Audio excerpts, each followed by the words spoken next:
America. Go ahead. Okay, thank you very much for 5 and 5 from southwest of Florida. Dear Bob, you 5 and 7, picking 5 and 7, West QSB.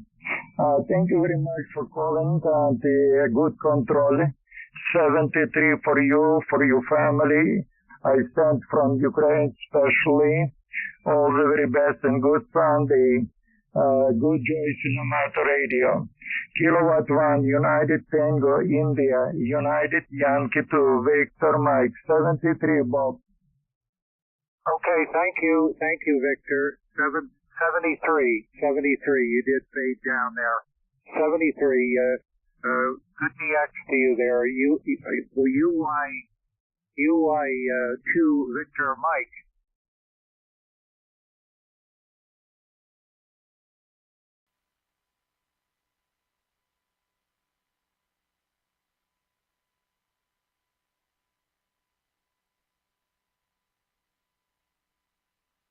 Wrong screen, as usual. Hey, good morning. Good morning, Darren. How are you? And Mikey, if you're still in there, you guys are doing well. I have a very busy afternoon coming, so I'm going to try and make this as quick as possible for me. I got an email this morning from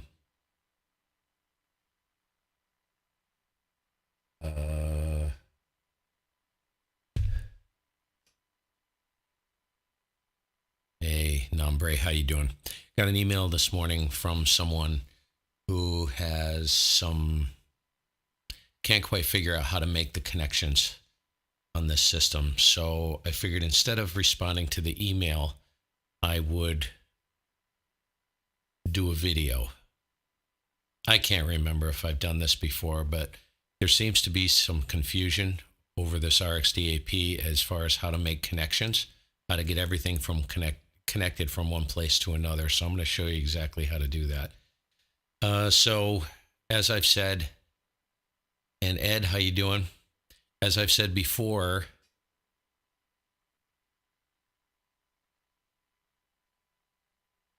my recommendation is to use my personal setup is to use a cheap little Sabrent card. They're about $8 and you can see it on the website. You can see the description and everything. Sabrents you can get off of Amazon. You can get them all over the place. You probably could use something else. The Sabrents are convenient because they work on Linux and Windows and I think even Mac. Don't hold me to that. But no driver required. And I use a little, as I've said many times, a little Behringer UM2. That's my preferred setup. If you want the maximum control and ease of operation, that's the way to do it. Now, this question was in regards to using two Sabrents, which you can do. I've done it and it does work. All right. So step one, there's two options you can go with. I'm going to show you each option. And it's literally just a change of one setting. And it doesn't change the configuration or the cabling or patching or sequence of where everything flows once it leaves either the transceiver or console. Now, the question I got was, he assumed I wasn't running the HF Plus. Well, I do. I do run the HF Plus and I run the Duo. So the first thing I'm going to show is how I get everything communicating using console, using a dongle, regardless of whether you're using an HF Plus, an RSP, or anything. It's all the same. Take the dongle out of the equation, but yes, I am using the dongle as the front end of the icon. And hey, Jonathan. So, and Jonathan, thank you for that additional information, by the way. And Todd, how you doing? So let's jump over right away. Let's get over to console. And the first thing you want to do is you want to have your sound cards plugged in. You want to have any drivers installed. You know, if you have a sound card that requires a driver, This is a Captain Obvious thing, but I've forgotten to do this before. And just in haste, I just jam the thing in there and I get sidetracked and I forget to put the driver in. Make sure the drivers are in. Light up console. This is in regards to console. This is also in regards to every other. Treat console as a full-blown SDR transceiver, be it Flex, Anon, Sun. It's all the exact same thing. All right. From a receive standpoint, it functions the same. Principles all apply. All right. So looking at console, and I'm not going to go into how to set up console. I have another video on that. And there's plenty of information online. Right here in your DSP panel, you'll see your output device. Okay. If you click this drop down, you'll see that I have Sabrent selected. Now, when you plug in a Sabrent card, it will not show up as Sabrent. I changed the name so I can easily identify it. What's interesting is some software still doesn't identify it as Sabrent. It identifies it as USB audio device. Okay, let me pull up. Grab this window, pull it over here. So if you go in your sounds panel and you go to the recording and playback tab, you will see if I can find it. Sabrent, USB audio device. That's what I changed the name.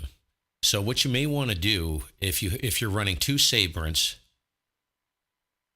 it's going to identify them individually. They will show up in the sounds panel, but they will not ID individually.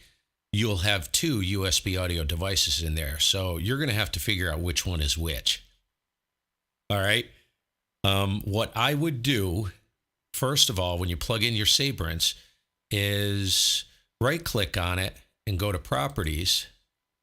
And if you put a name in right here, I would identify the first one in the list as Sabrent 1, click Apply and OK, and then find the other one in the list and identify that as Sabrent 2. Okay? Now again, some software will not see that. It will see it as USB audio device. I don't know why. All right. Some software sees it. You'll hit the drop down up here and it'll show it as Sabrent. Other software will show it as USB audio device. So that's the one problem with using two Sabrents. Does it work? Yes, it works. Absolutely. The problem with that is that it makes it difficult to figure out which one is which. And because you're using two Sabrents, there's no indicator on the second Sabrent with like a flashing light indicating that there's signal there. So the only way to do that is to go into the sounds panel, right? So the first thing you want to do, once you get that set up, is you want to click this and select your Sabrent. Once that's done, make sure it's unmuted. You're off and running. Okay, here's where the connections come in. So I got to figure out the best way to do this. And I think what I'm going to do is I'm going to move the camera. Let me move this camera. I'm probably going to have to refocus it. I'm assuming it will work. Woohoo! This is wacky. Okay. So it needs to come out a little bit.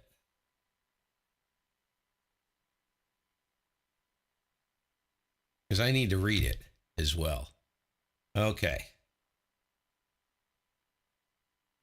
So, all right, this is the signal flow.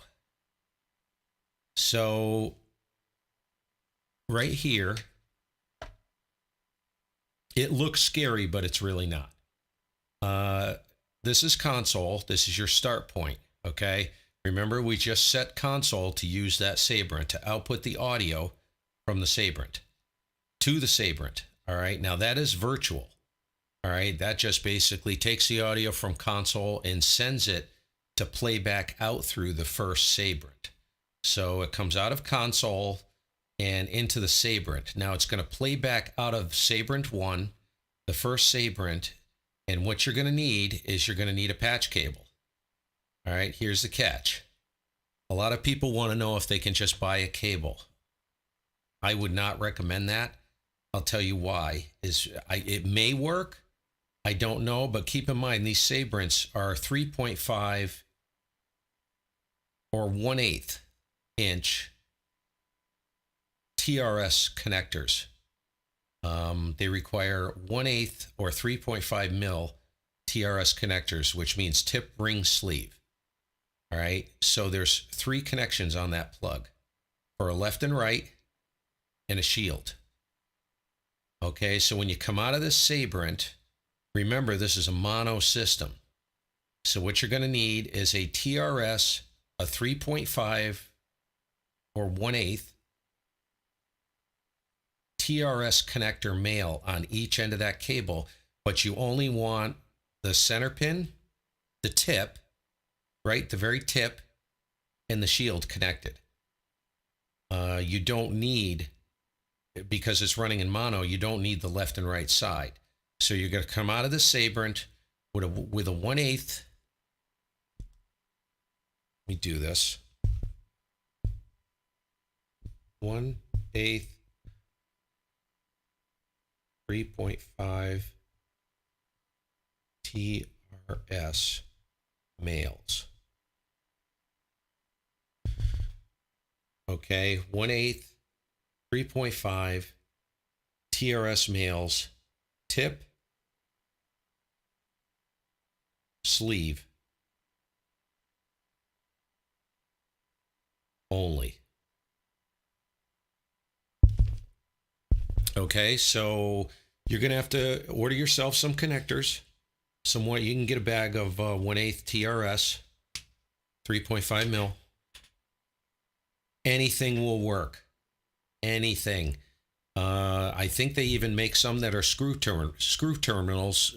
So if you're shaky and you don't solder well, you can even get them as screw terminals. So you plug back down here. Okay, so you plug one end of that cable into the output, which is the green of the Sabrent number 1, and you take the other end and bring that into the input, which is pink, of the Sabrent number 2. Now, if you're using, which is what I would recommend because it offers exponentially better control, pick yourself up a cheap, instead of using a second Sabrent, pick yourself up a cheap UM2 or equivalent card. You do not need an expensive card. Okay, now if you use something like a UM2 or another traditional sound card, hold on. I know my gate's probably really tight. So let me open the gate. If you decide to go the ultimate route by using like a UM2, you shouldn't have to spend more than $30 to $40. Even buy a used card, right? What you can do is you can come out of Sabrent number 1 with that TRS cable, but instead of using a 3.5 TRS on the other end of that cable, you're going to want to use a 1/4 inch mono tip sleeve and bring it right into the front of a UM2 or equivalent sound card. Okay, and what that does is it gives you a gain control, a knob, to drive the system. And I have mine placed down here. It's down here underneath the desk, right on top of the computer tower. So I just reach down and I give it a little tweak. Very, very easy. Instead of having to dick around with the software. You know, because the only other way to drive this system is either with the AGCT and console or the volume control or the volume control and console. And that's tedious. It's not very quick. I can do this at light speed using that knob down here on the right-hand side on that UM2. So, all right, I just wanted to throw that out there, but this is in regards to running 2 Sabrents, right? All right, so once that's done, now you're going to come out of the second Sabrent, but this is virtual. All right, this is a virtual connection. This, you don't need a cable to come out of the second Sabrent. What you're going to do is you're going to pick up that input in the DAW running the DAP. So let me switch screens. And you do this in this order, in this step. Stick to it and it'll work. Okay, so that's not relevant. We'll get that off there. That's coming in a minute. Okay, here's your DAW, right? This is the CWP that you will download off the website. What you want to do, the first thing you want to do is go to Edit. Once you have the CWP downloaded, launch it. Go to Edit, Preferences, and in Preferences, you're going to see Devices. Driver Settings, Playback and Recording. Go to Playback and Recording and set this to Wasapi Shared. Leave everything else alone. Make sure that this checkbox, Suspend Audio Engine when Cakewalk is not in focus, is unchecked. Make sure that is not checked because you'll have all kinds of hell break loose. You won't figure out why it won't work. All right, so now what you want to do is go back to Devices. Now, under Devices, you're going to see all of your available sound cards that will run on the Wasapi Shared driver. What you want to do, ignore this right now because this is what I'm using, the Behringer UM2. So you're going to need to set your input and output in Cakewalk. So the input needs to be the output of that second the input of that second Sabrent. It needs to listen. The Rxdap, excuse me, needs to listen to that input of the second Sabrent where that cable comes into, or the UM2, whatever you're using. So set that accordingly. If you're using a UM2, set that to line in, or whatever that card is, that second card, you want that set to line in where that cable plugs into. All right. If it's got two inputs, I will show you something. Actually, regardless, I'll show you this. If you're using a Sabrent, you notice I have that single Sabrent sitting here. Now, if yours is actually identified as Sabrent 1 and 2, obviously you came into the input of Sabrent 2, so you want to select that, right? So make sure that's selected in your primary card, whatever it may be, if you're using an external card on the output. In other words, what you listen, everything you listen to on the computer, including the output of your radios, you name it. If you're using an external card like I am, set your output to that card. In other words, the card that your speakers are plugged into and your headphones go into. If you're using your onboard Realtek card, set it to this card. If you plug your headphones into the computer, if your speakers come out of your, are plugged into your computer, directly into your computer, you will use the onboard Realtek card for the output. Okay, once that's done, click Apply, OK. That is done. Now you will come down here. Let me expand this. Two things to watch for. You need to set your input and your output, possibly in your master, most likely your input. Your master may have gone straight to your output card, your primary card. If it didn't, click this arrow, go up here.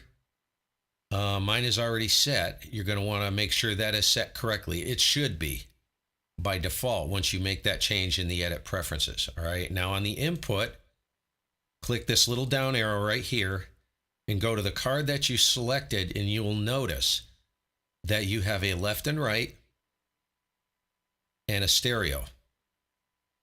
Line in. If you plug that cable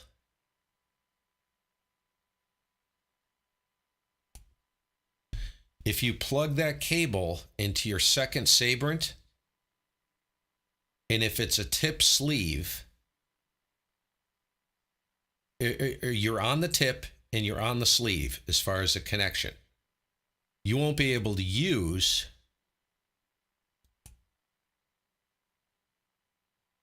Let me go back here. You won't be able to use the left. Cakewalk sees this as, let's say you're running a traditional card and has two inputs on it. You have input 1 and input 2 on the card, but Cakewalk sees it as left and right. So left is 1, right is 2. So if you have your cable connected, soldered properly or connected properly, tip to tip, sleeve to sleeve, you're going to use left. All right, on that Sabrent, that second Sabrent. Just ignore the Behringer. All right, if you're using the Behringer, pay attention to this as well. So you want tip to tip, sleeve to sleeve. I'm going to say it over and over and over so there's no confusion. And that plug that's plugged into the pink input of the second Sabrent, you're going to want to set that to left. If you're on the tip, all right, if you're on the ring, you're going to need the right. Okay? But ignore my settings. I know it's just pay attention to what I say, not what necessarily you're seeing on here, but you're going to see the same configuration here, left, right, and stereo on if you're using a 2-channel card, be it a Sabrent or a traditional card like a Mackie, Behringer, whatever, it's going to show up like this. All right, once that's done and the selection is made, make sure this input echo is turned on. This has to be turned on. And if you come back over to console,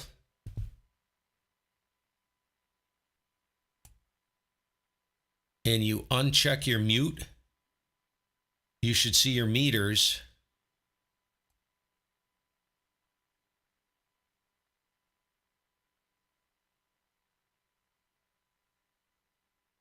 Let me drag this over here. I'm going to actually have to get...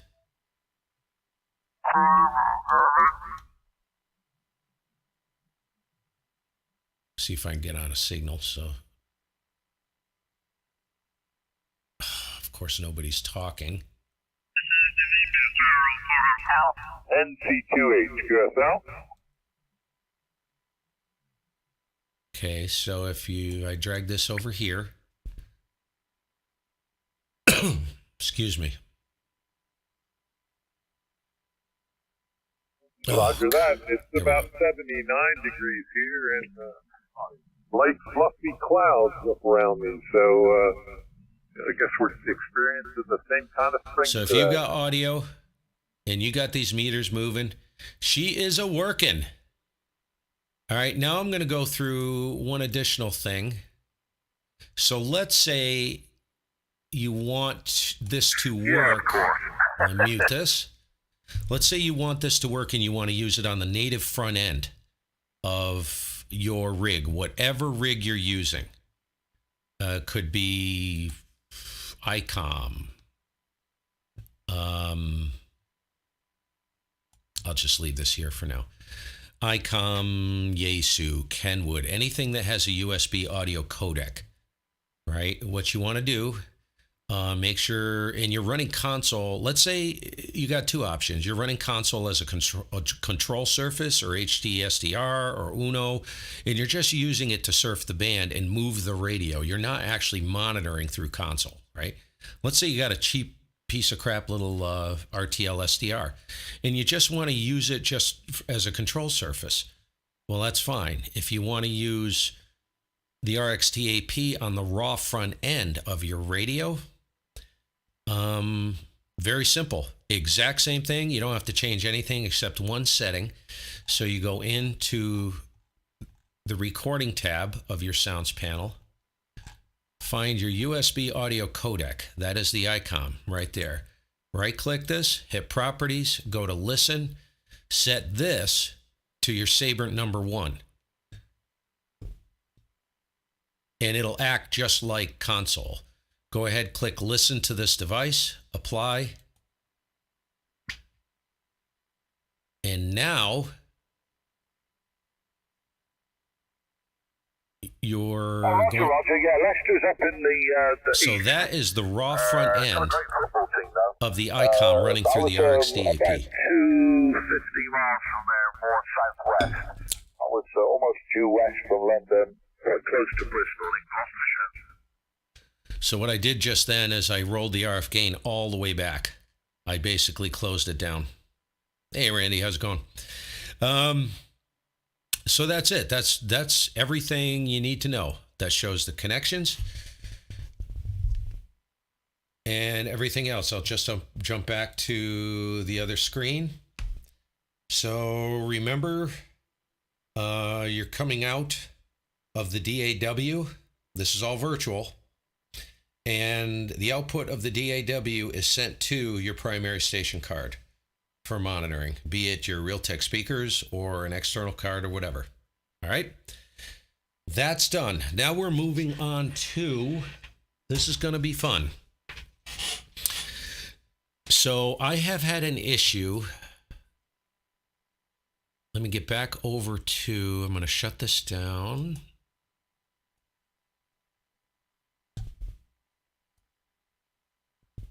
Shut this, move this out of the way. Now, I have intermittent issues with what I call the kerchunk. We've all heard the kerchunk on the repeaters without the tones. You have to understand that if you're running console or any third-party system tag teamed onto a conventional transceiver, this doesn't happen with everybody. It happens with a lot of people. It happens to me. It's not all the time. And it can become very annoying. And I haven't figured out why this happens. I do know why it happens, but I don't know why it happens once in a while and it doesn't happen at other times. So what I get is a kerchunk. So when I first punch the key, so let me punch the key. Make sure my drive's on 0. There we go. We'll move to a clear frequency here. And I will punch it.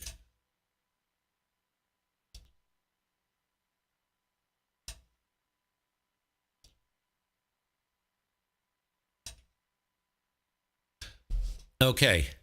So when I punch it, you see that little pop right there? Watch this. Right where the RX filter is. See this right in here? When I punch it, watch what happens on the spectrum.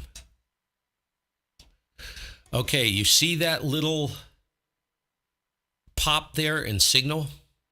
Well, sometimes what ends up happening is the way this system works is if you have a PTT connected to the front of the radio, right? Let's say you're using a Heil cable and you're not using software. I've even seen it happen on software as well, like using the PTT on Log4OM. Once in a while, when I hit the key, I'll get this of noise. It's super freaking obnoxious, really obnoxious. Now, if I unmute the audio, pay very close attention. This will make sense to you. So see right here? This is the audio latency. So this is about 24, 25 milliseconds, 26 milliseconds, 25. So normally you will see roughly between 20 and 30 milliseconds of latency. You can't get around it. There's nothing you can do about it. Now keep in mind, when you punch the key on any modern transceiver where you're running console as tag teamed on to the front end of your transceiver, the radio keys instantly, but it takes like 20 to 30 milliseconds for the software to catch up. It's just an evil you have to put up with. Sometimes you get that burst of noise. Sometimes you don't. More often than not, you probably don't.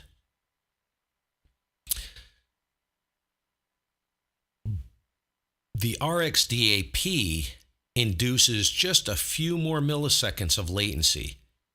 And that is enough to really cause a train wreck at times.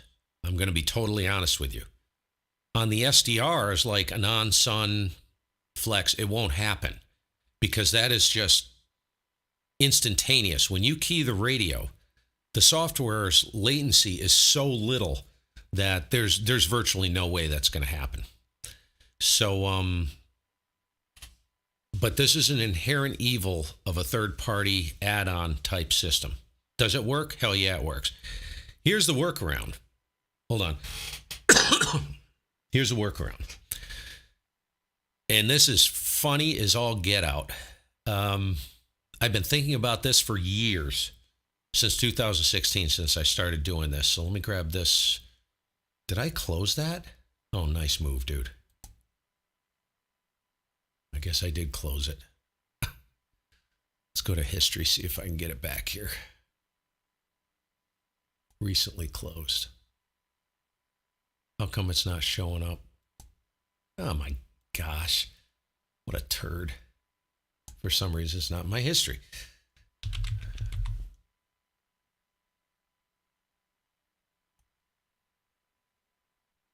It'll take me a second to find it here. Hold on. Hang on to your PTT, folks. This is going to get fun. Okay, let's get over to this other screen. So what I did was, that doesn't look right to me.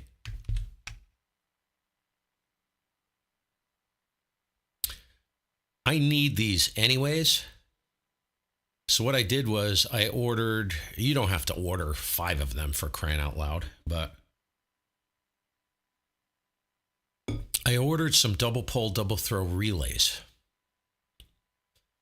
They're 10 amp, they're low amperage, and once I have the next set of failures, which is coming.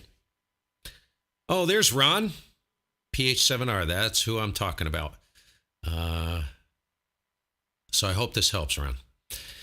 So what I did was I ordered a set of these relays because I need 2 for the antennas out there. I'm going to replace the, I can't keep the bugs out of the other ones because they're not completely sealed. These are sealed. So anyways, that's a sideshow, a story for another day. So what I did was I wanted a relay that would interrupt the audio line between the 2 cards, be it 2 Sabrents or a Sabrent and the UM2, but I had to have that interrupt at the same time or just before the radio goes into key down, right? So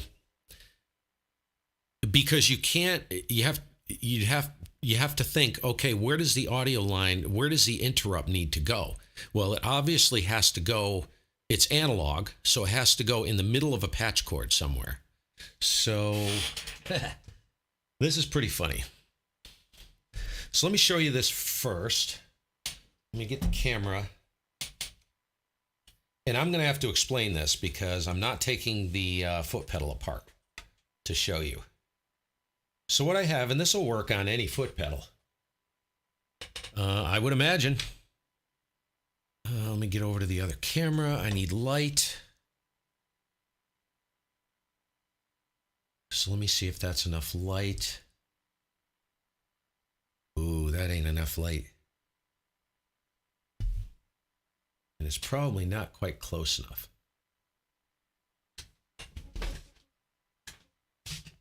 Oh.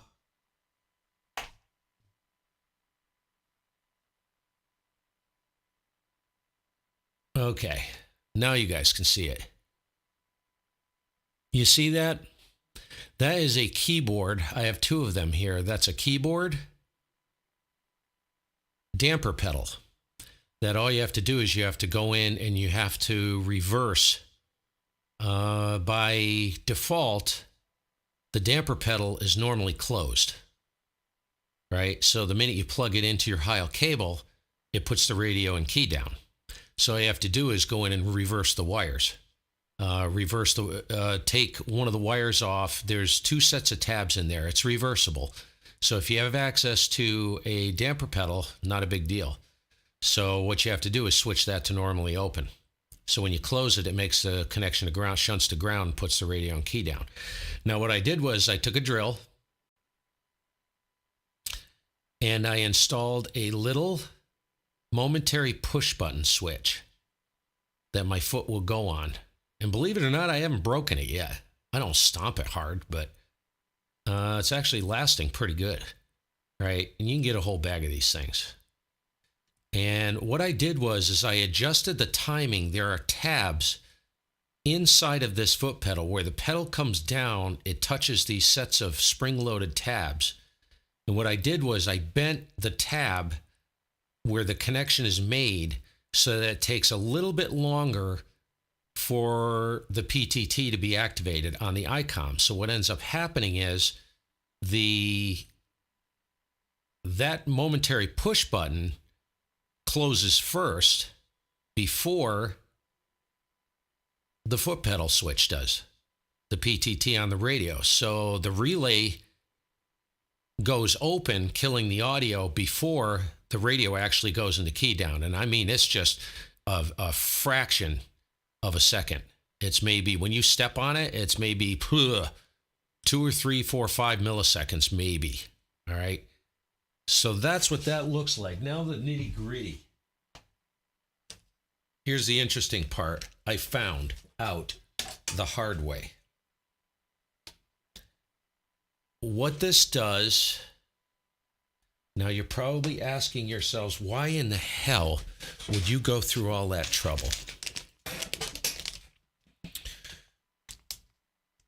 Because I wanted it to function just as good as the full-blown SDRs, like Anon, Sun, blah, blah, blah. I wanted it tight. In other words, when I punch that key, I don't want to hear jack. When I hit that key, I don't want to hear any kerchunks or any weird noises, right? And if you're wearing headphones and you're trying to work weak signals, sometimes that can be pretty freaking loud. And that's annoying to me. So I'm trying to get this. So this is what I'm talking about. Let me go over, shoot, you need a bigger, let me come over here. So this is what I'm talking about. These little momentary push button switches. Just 2 tabs, single pull, single throw. And here is the really, this is a ball buster. I'm going to kill 2 birds with 1 stone because I've been meaning to do this. It's a fun project, and it does work. Works really well. So I'm going to have to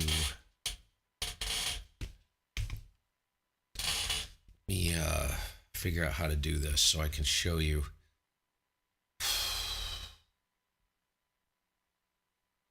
So for this switch, we have power supply, 12 volt, DC, power supply. Now I run this off my existing power supply, the one that runs all of my radios. What you want is a low amperage. You do not need a lot of amperage for this. So if you have like a low amperage 12 volt DC output on your power supply, use that. Don't use like a 30 amp. I wouldn't do that. Excuse me. Now they do make power supplies, 12 volt DC power supplies you can buy on Amazon. And they're very handy. And they have screw terminals on them. They're a wall wart. I think they're like, I don't know, 3 amp maybe, something like that. Really neat. Just plug into the wall. Here's the issue. You must isolate the relay from the radio's PTT. Don't ask. What ended up happening was I would step on the pedal and the radio would key up and the relay would flip, and I'd take my foot off the pedal and the relay would stay open. It wouldn't return to closed, normally closed, establishing the audio connection to, the DAW. So it would never close again. And I had a friend tell me, he says, yeah, what you need are some diodes. It's a voltage thing. And there's not enough voltage, or there's too much voltage present even after you release that, and it was coming through that HIO cable. That's what I was able to figure out. Don't ask. And it was plugged into the PTT pigtail on the HIO cable, but the voltage wouldn't drop to a significant amount where it would actually release the relay, hence isolating the PTT from, or the relay from the PTT. That's why I had to go to another switch. There's other ways you can do it as well. That was just the easiest way for me. So how to connect this? So this is completely isolated. So you want to take, you've got your negative, you got your positive, and you have your relay.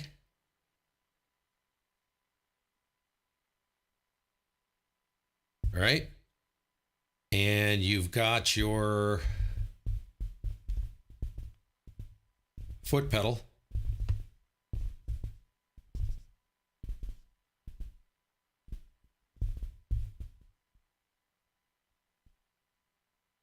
Okay. With your little momentary push button switch in there. I gotta move this stupid thing. This is a pain in the arse. Unfortunately, I needed it for two different things. So and I just mashed the keyboard. It's a circus, I tell you. It's a circus. All right, so, and I just lost my pen cap.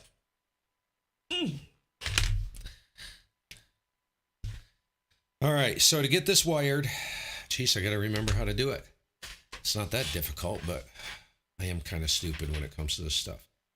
So your relay is connected only by ground. All right, so you have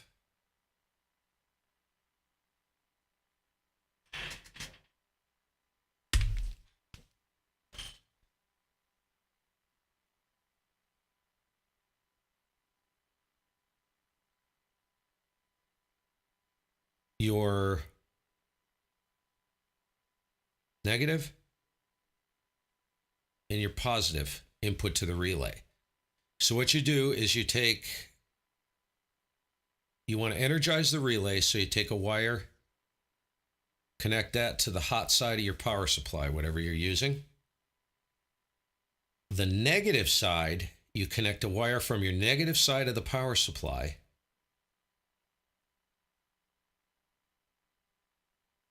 so you got, dang it.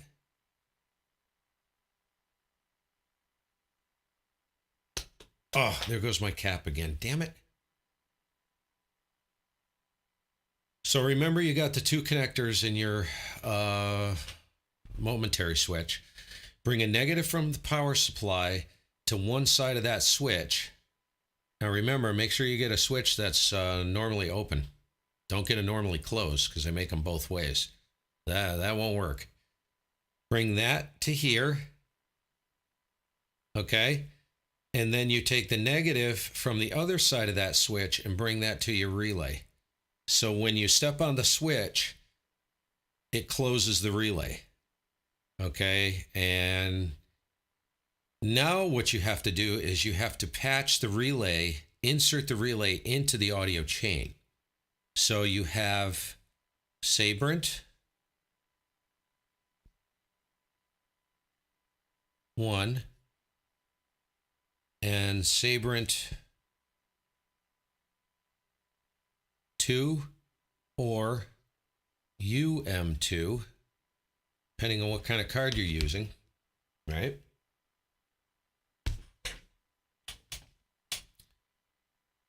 Okay, now you got to patch this. So you basically remember that cable you had to make up? You don't need any more connectors. You just have to basically cut that cable in half. Or you can make up a new cable. So you come out of Sabrent 1 into the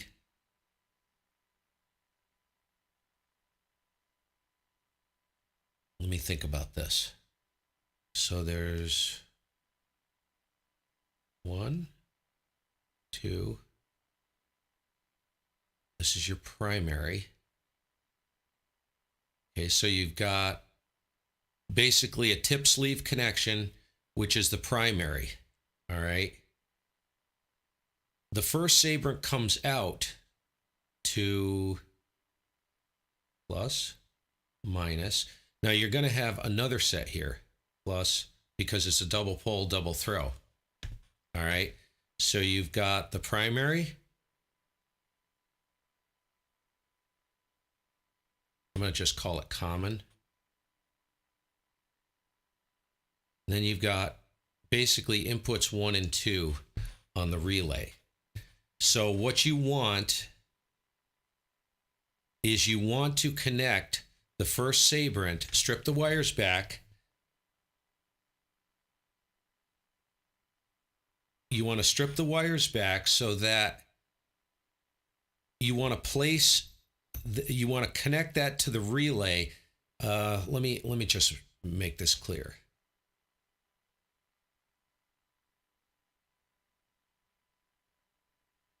So the common, you're going to connect to the second Sabrent or the UM2. All right, this caught me off guard because I want to make sure I do this and explain to people how to actually make this work. So the common, you want to connect that to the second Sabrent or the UM2, and that will send your audio, that will complete the connection to send the audio to the DAW when you're in receive, right? But when you kick the pedal, you want that relay to interrupt the audio, to kill it. So you want the first Sabrent output to come into the relay to the poles on the relay that are normally closed, completing the connection. All right. And the only way I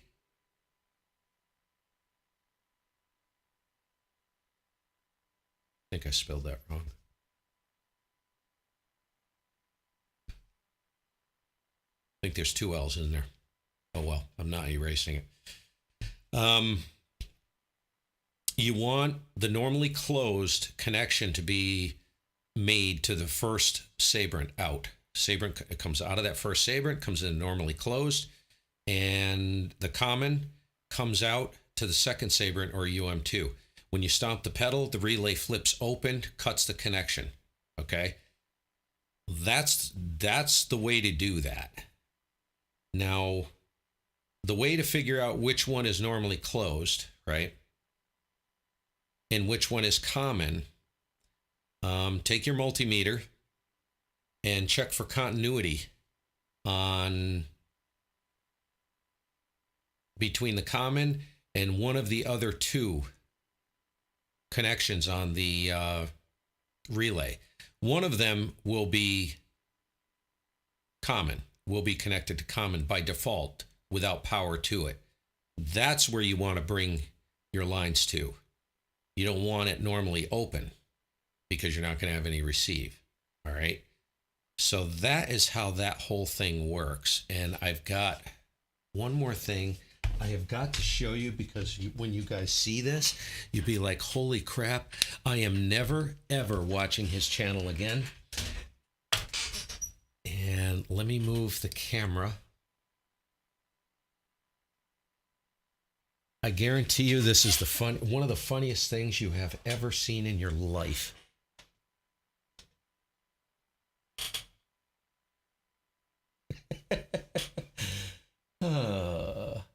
I am not bashful, nor am I proud, nor am I, I'm not proud. I don't give a flying crap. I didn't have anything and I may leave it like this. I don't care.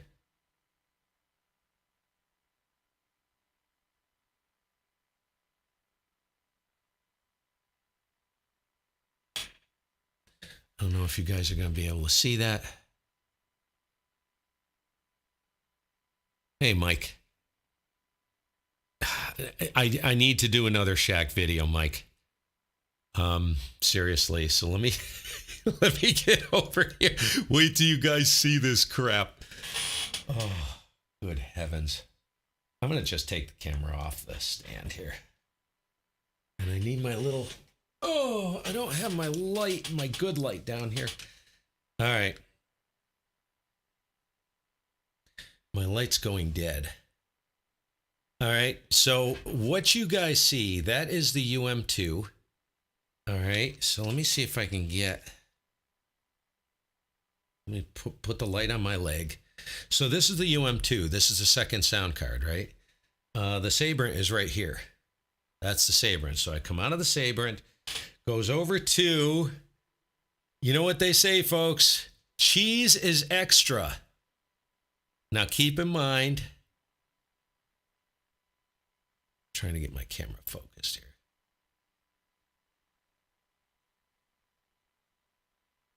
Cheese is always extra. Glenn has seen this. So remember, the relays are noisy. These aren't that noisy, but it's annoying enough. See, I have an extremely quiet shack. The Anon, the Sun are in the other room, as well as the PW1. The only thing that makes noise in here is when I'm on this thing, the AL80A. That's the only thing that makes noise in here. Everything else is dead silent. Great. So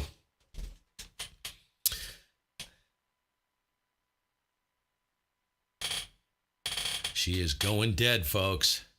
So my Sabrent comes in to input 2. And here is the knob, the gain knob. That drives the entire system. That's the advantage to having something like this. It is so nice. You just reach down and give it a tweak one way or another. It's light speed. You don't have to dick around with oh, my light is going dead. You don't have to dick around with like the software or anything else, right? So I was looking for something to put the relay in. So unfortunately, so yeah, there you go, folks. Low-fat cottage cheese. I packed it with acoustic foam. I wrapped the relay in acoustic foam, stuck it in a friggin' cottage cheese container, taped the lid on. You can't even hear it. It's dead silent. I'm really neurotic about noise in the shack, guys. I'm telling you. So I figured I'd show you that. So that's what I put the relay in. Eventually, I am going to... See, I ain't proud. I don't give a crap. And you know what? It doesn't work any different. If you guys saw the carnage that's in this station, you'd be like, there is no way any of that works. So, I'm actually going to put that on my QRZ page. I ain't joking. That's going on my QRZ page. My homebrew relay box. And I wanted to do that to the MFJ SDR switches as well, but I'm looking for a big enough. I have cashew containers, which I could wrap the relay in foam and jam it into a cashew container and then cut holes in the lid for the wires to come out. I thought about that.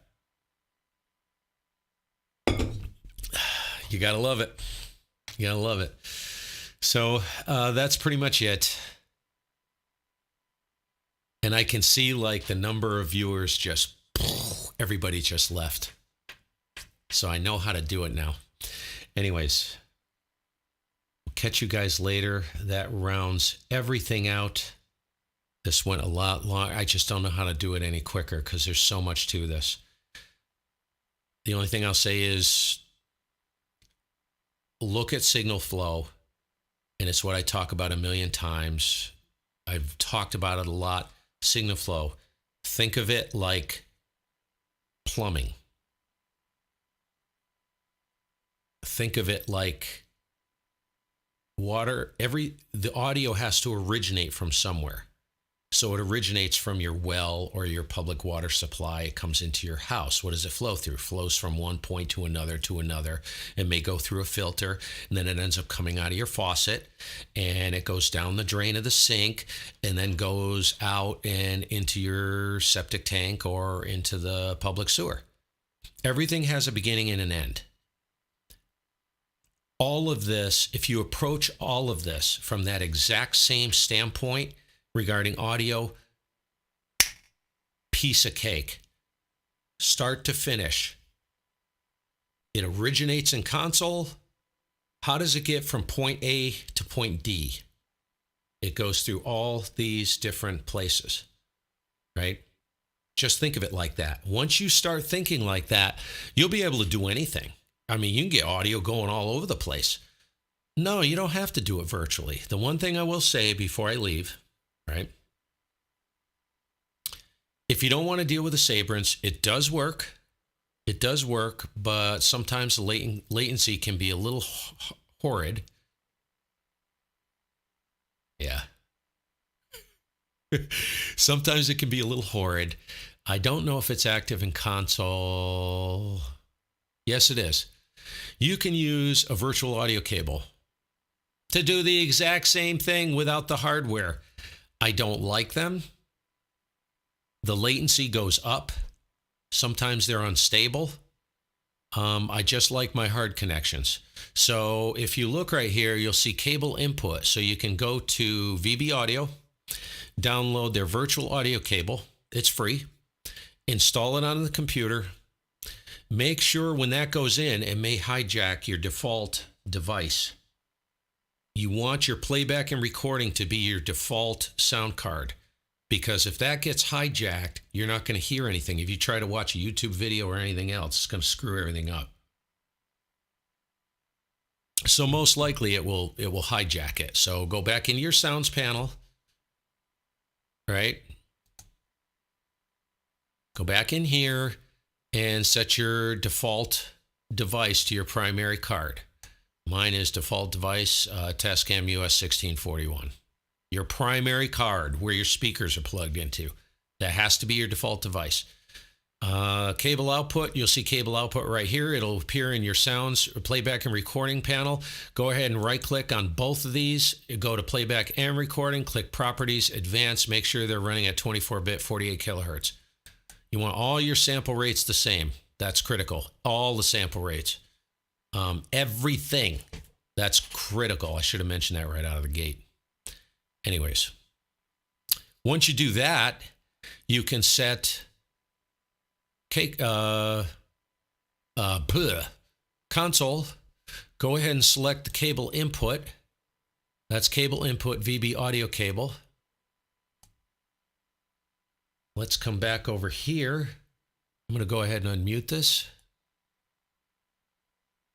I'll show you how to do this too. This is an easy way to play with this, by the way, to kind of check it out. Go to Edit, Preferences in your DAW and Cakewalk. And what you want to do is you want to switch the input, where are you? To the cable output. All right? So think of signal flow. You're coming out of console, audio is flowing out of console into the virtual audio cable, and then it's flowing out of the virtual audio cable to the input into Cakewalk. So I don't know why I have two of these in here, but I'm going to select both. Select them both, hit apply. And we are going to go hunting. So there it is.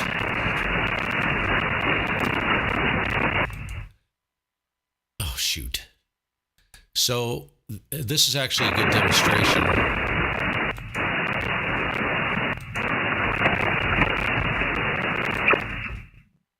So remember, this is going to be driven all off of console. The one issue I have is that it is unstable in console. It's not stable. Juliet Echo Romeo. Juliet Echo Romeo. Hear it stuttering? So it's stuttering. It starts breaking up. This is why I hate the virtual audio cables.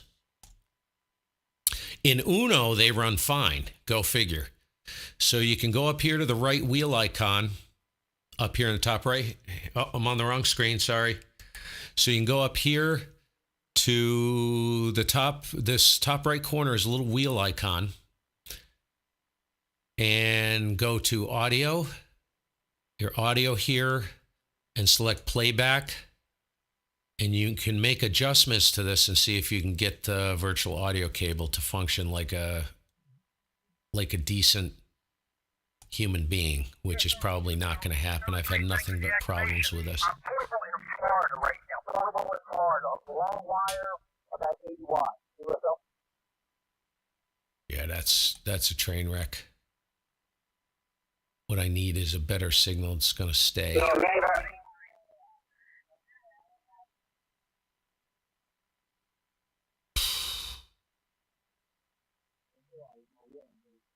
Nobody is rag chewing.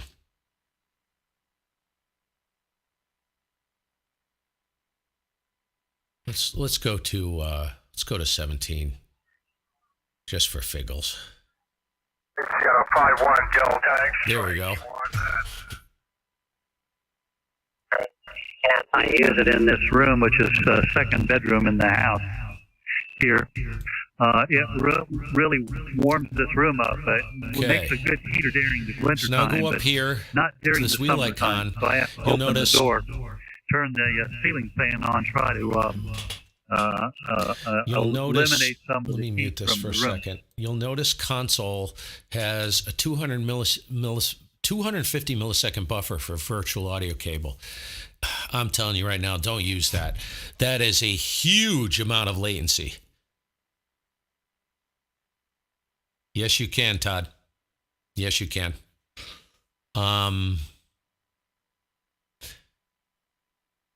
So yeah, you just set your output of whatever rig you're running, either the output of the USB audio codec or console or Uno, or if you're running an SDR, whatever. You just set that to puke out, let's say, the Mackie. Bring an analog line out of the back of the Mackie, which would be a 1/4 inch mono to 1/4 inch mono into the M audio card, into input 2, and set Cakewalk to listen to input 2 of the M audio card. Same thing. So if you go up here, you click the little wheel icon, open your audio, and I'm not going to spend too much time with this because I hate it, but it would be fun just to play with it, and it wouldn't cost you a penny to do this. Nothing, no cabling, no nothing. You can mess with it. So let me unmute the audio here. I'm going to actually put my headphones on because I'm going to get a lot of bleed here. So let's try the 250 millisecond buffer. It's probably going to still buffer.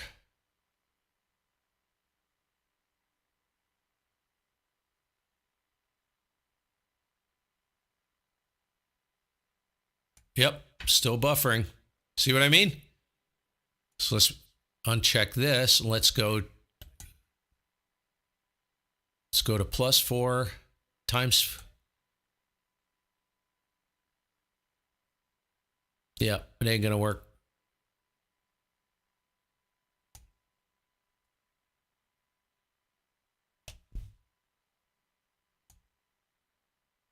Golf 7 uniform Foxtrot 5959 over.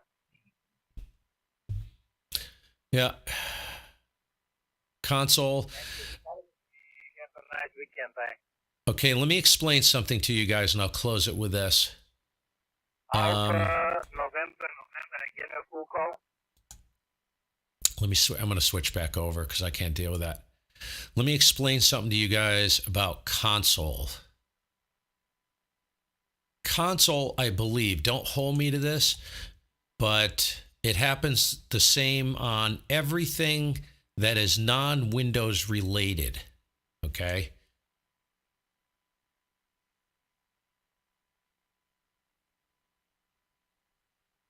Let's hit close. Yep, we're going. Happens the same way. Everything that is not, so I'm back on the Behringer. So everything that is non-Windows related regarding drivers, console hates it. Absolutely despises any card that is set to playback audio to that card from console. It gets very pissy. And that's why the Sabrents work so well with consoles, because they run on the Windows drivers. I don't know if that makes any sense to you guys, but I've had nothing but problems with console over the years trying to export Xfil audio out using anything but a Windows driver. Really chaps my ass. So like if you set this, right? If you set console to playback through your Realtek speakers, it works awesome. Absolutely awesome. The minute I try to output console directly to one of these ASIO-driven cards, forget it. So I'm out of here. All right, you guys, have a great day. We'll catch you later. And I'll make sure there's nothing more in the chat. And what do we got for time? Wow, 1 hour, 6 minutes.